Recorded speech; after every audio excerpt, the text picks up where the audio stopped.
So you wanna boss your life up, nigga? Quit fucking with bitches, nigga. Get some focus only on yourself and your relationship with God and your physical health, yo.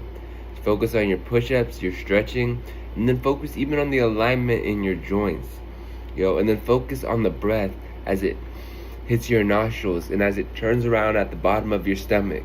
And then right there when it's at the bottom of your stomach and you're in that stillness before you take your next breath, focus on the silence in between, all right? Then allow the breath, exhale, and release all your pains and sorrows and doubts unto the Lord and the Holy Spirit, and know that you can do anything through the power of Jesus, our Lord and Savior, Jesus Christ, yo. Just focus on your health, yo. Quit focusing on bitches. Quit focusing on alcohol, yo. Focus on your health. Make a plan, but focus on your yoga, all right? Let everything gestate. You're a master of this shit.